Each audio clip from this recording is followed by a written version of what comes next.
Ramayana Divine Loophole by Sanjay Patel, pages 10 through 23. Act 1, Blue Prince. On page 13, Desperate Demon. Since this is an epic story, let's start with the most scandalous of characters, the bad guy. This is no ordinary bad guy. We're talking about a 10-headed demon with bad teeth. Scary as he looks, this demon didn't start out evil. He was actually a brilliant scholar, though even then, he still had 10 heads, who meditated for thousands of years just to ask the gods for a wish. First, he fasted for 500 years, living only on the moisture in the air. Later, he stood on one toe and was exposed to the elements for another 900 years, never shifting a muscle even during winds and rain. To cap it off, he repeated the holy Om mantra for 2,000 years without pause. He meditated for so long that he started to lose his mind, literally. The scholar decided to chop off his 10 heads as an offering to the gods, one for every 1,000 years he waited. After sacrificing 9 heads over 9,000 years, the scholar raised his sword to the last head and was set to end his life. Page 14, Cosmic Bully.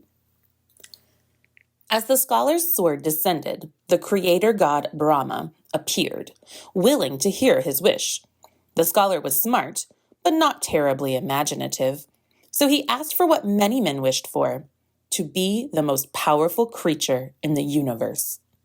Luckily, this was beyond what even the god could grant, so the scholar asked instead never to be defeated by any god or demon. In what was perhaps one of the bigger cosmic blunders of all time, the Honorable Brahma granted this wish.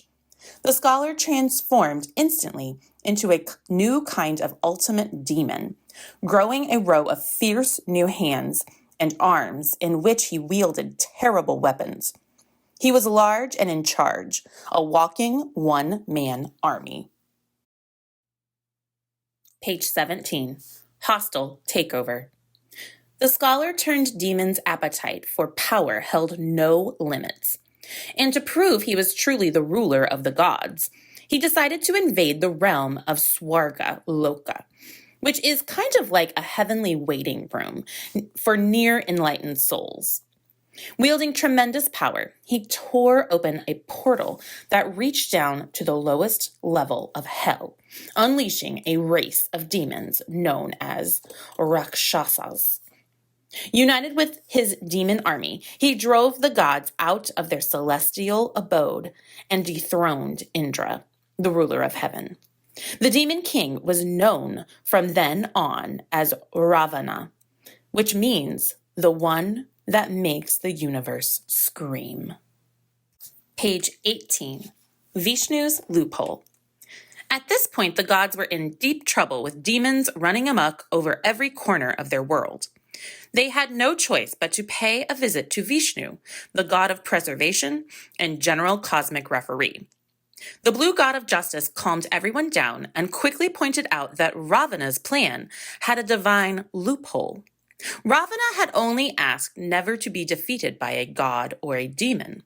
He was still vulnerable to humans and animals. Suddenly, there seemed to be hope. Vishnu then gathered the gods together and revealed a secret. He would reincarnate himself on Earth as a human to rid the world of Ravana. His avatar would be known as Rama, the Blue Warrior.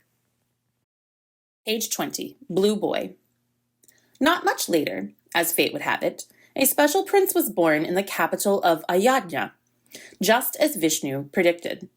The young prince stood out from his 3 stepbrothers, Bharatya, Satrughna, and Lakshman, because his skin was blue from head to toe. His mother thought he resembled a god, but nobody, including the baby Rama, could have guessed that he was the avatar of Vishnu. Page 23. The king's own advisor was put in charge of educating and training the young princes. He guided them through their studies of Vedic knowledge, laws, and science. As the princes grew up, they bonded over their different interests. Bharata and Satrughna shared a love of sport and competition, whereas Rama and Lakshman loved nature and animals. As descendants of the warrior clan, all four princes were masters in the art of war. But among the four princes, Rama proved himself to be a serene and compassionate leader, quickly became the apple of the king's eye.